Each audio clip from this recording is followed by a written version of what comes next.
Mike Pompeo has not visited various countries in order to see newly elected leaders get sworn in. In fact, he hasn't done it at all, except for one case, and that's the case of Jair Bolsonaro in Brazil.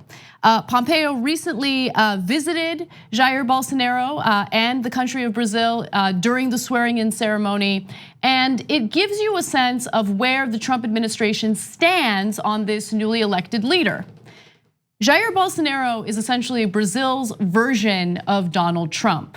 He is socially conservative, he is authoritarian, and if you don't believe me, just check out this news report that perfectly highlights what Bolsonaro's all about.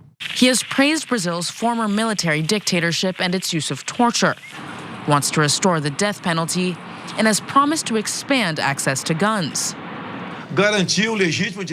We have to guarantee self-defense for the good citizens. If one of us, civilian or soldier, is assaulted, if he shoots the attacker 20 times, it serves them right. He must be decorated, not judged. His hardline stances are not limited to criminals. He has also vowed to crack down on political opponents, saying they must either accept him, leave the country, or risk imprisonment. Jair Bolsonaro ran on a socially conservative agenda. He opposes abortion, has defended unequal pay for women, advocated for a tougher stance on immigration, and opposes same-sex marriage. It's important for you to remember that he opposes same-sex marriage. We're gonna get back to that in just a second. He's also made numerous homophobic and sexist remarks, including saying that a woman was too ugly to be raped by him. So a Brazilian journalist had accused him of rape, and he responded by saying that she was too ugly to rape, which is very similar to what Trump had said when he was accused of sexual assault. And Duterte, right-wing dictators of a feather fly together, or whatever that saying is, sorry. But I want to give you actually the important exact quote of what he said about rape, because maybe it's lost in the translation, but at the ending of it, it might give you a sense of his mindset. She said about his left-wing critic, "She's not my type. I'd never rape her. I'm not a rapist, but if I was, I wouldn't rape her because she doesn't deserve it."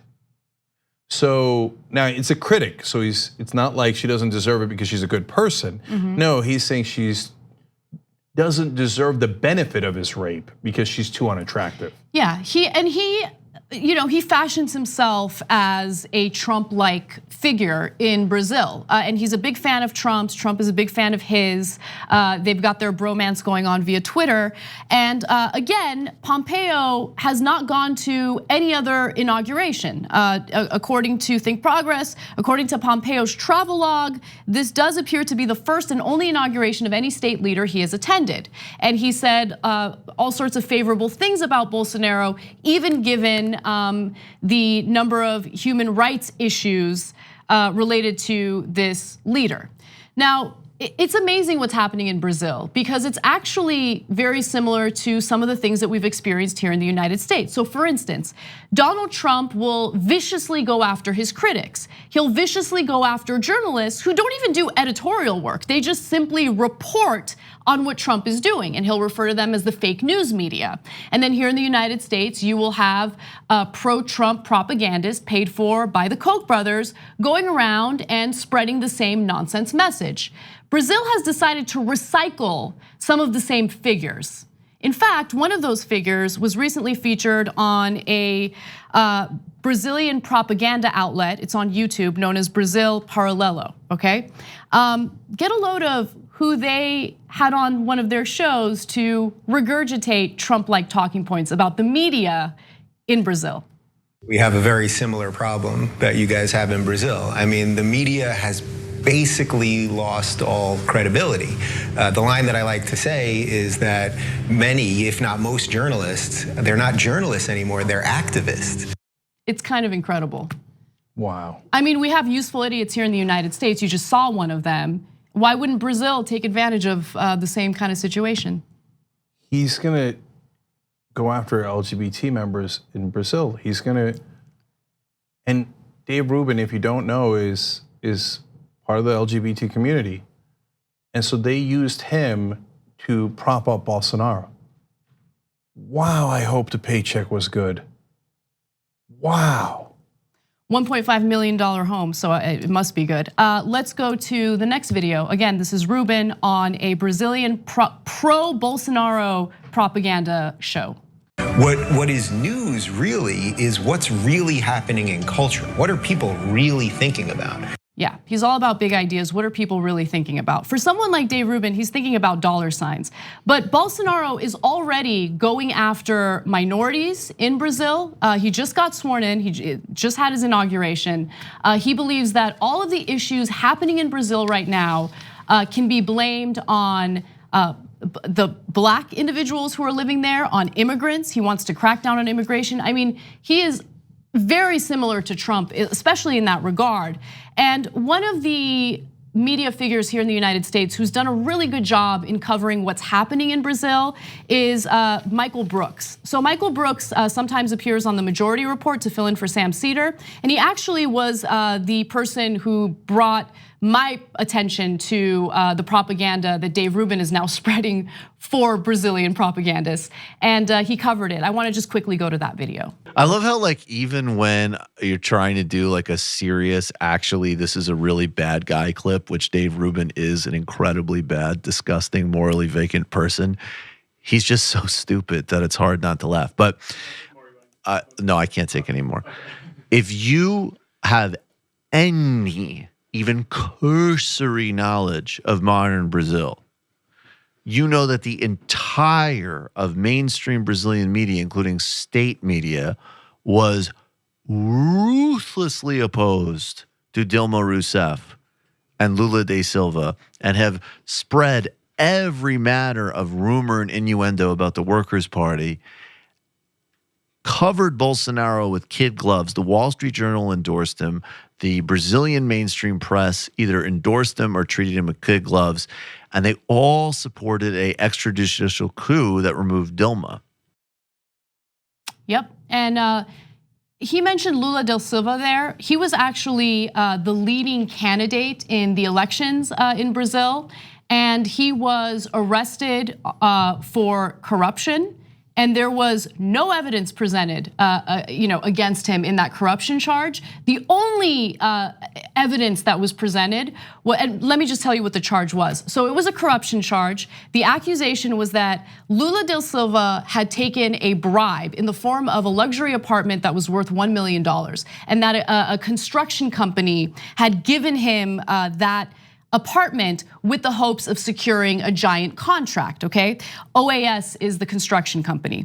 Well, after Lula da Silva was arrested, and he was the founder of the Workers' Party in Brazil, tremendously popular politician in Brazil because he actually did wonderful things for the economy there, wonderful things for the workers there.